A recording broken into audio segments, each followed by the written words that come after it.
fois de plus, il est évident qu'en l'ingénierie, j'allais dire l'ingénierie sociale, est la matrice d'un nouveau totalitarisme.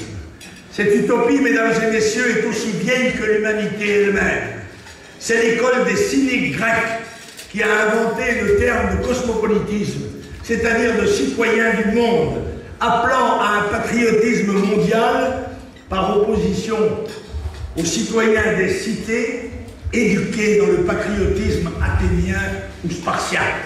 C'est au même moment qu'Alexandre le Grand va fonder son empire, première forme incarnée de gouvernement cosmopolite qui imposait aux Macédoniens d'épouser des princesses asiatiques pour souder et fusionner l'empire. Vous voyez, rien de nouveau sous le soleil. Le mélange des peuples et des nations fut ensuite le projet du Saint-Empire romain germanique au Moyen-Âge, puis celui de l'URSS marxiste-léniniste qui voulait créer un peuple soviétique uni.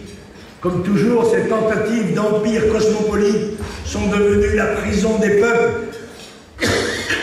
et tous se sont effondrés sous les coups de boutoir de ceux-ci. Je vous le disais tout à l'heure, l'idéologie de la disparition des États-nations est très ancienne. Elle domine aujourd'hui toute la classe politique, de l'extrême gauche à l'UMP. L'euromondialisme prend ainsi deux formes différentes, mais en réalité convergentes, parce qu'antinationales. Il y a d'abord l'euromondialisme libre-échangiste et atlantiste, impulsé par les États-Unis d'Amérique, mais auquel ils ne se soumettent pas eux-mêmes, car ils pratiquent pour eux un protectionnisme commercial particulièrement rigoureux. Cet euromondialisme, c'est celui de la classe politique européenne, celui de Nicolas Sarkozy, de François Bayrou, de Mesdames Royal et Aubry. Il y a ensuite l'euromondialisme égalitaire et marxisant, rouge-vert, version toilettée et présentable de la révolution mondiale, chère aux Besancenot, Beauvais, Cohn-Bendit, Buffet et Mélenchon.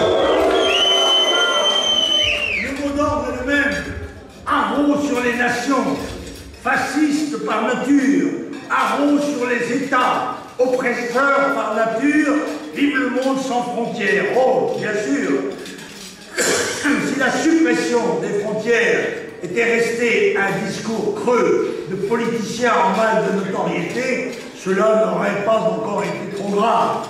Le problème, c'est que la destruction des États a bel et bien été mise en œuvre et que l'outil de cette destruction, c'est l'Union européenne. En 25 ans, la classe politique a procédé à la construction accélérée de l'Europe fédérale par suppression progressive et définitive de nos frontières physiques, commerciales, migratoires, sanitaires et internationales, et par l'édification d'un super-État construit en dépouillant les États nationaux de leur pouvoir de décision et de leur liberté de choix. Les traités scélérats de 86, l'acte unique, de Schengen en 91, de Maastricht en 92, puis d'Amsterdam en 99, de Nice en 2001 et de Lisbonne en 2007 ont organisé la libre circulation absolue des personnes, des marchandises, des capitaux. L'Union européenne a annexé le pouvoir législatif, le pouvoir monétaire, le pouvoir budgétaire et fiscal, le pouvoir commercial, c'est-à-dire la faculté d'établir des droits de douane, dont Bruxelles n'use pas en raison de son libre-échangisme absolu. Le pouvoir de faire des lois sociales, environnementales et industrielles.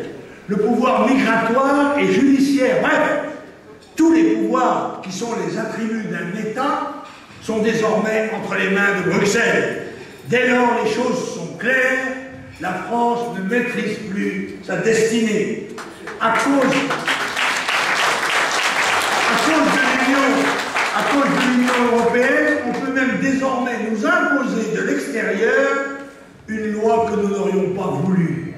Demain peut-être, Si les pouvoirs publics français n'acceptaient pas les oukases des puissants de ce monde, on pourrait intervenir militairement chez nous, en vertu du fameux droit d'ingérence humanitaire qui autorise des armées étrangères à violer la souveraineté des États, comme en Irak ou en Serbie.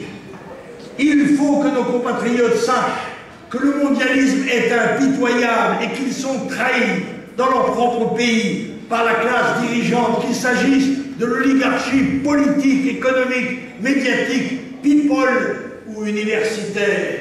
Oui, mesdames et messieurs, il faut le dire, l'établissement est très majoritairement euromondialiste. Il se sent bien plus proche de l'établissement des autres pays que de son propre peuple. Aujourd'hui, un fossé infranchissable sépare cette hyperclasse mondiale, le cœur à gauche et le portefeuille à droite, des peuples et des nations du monde entier.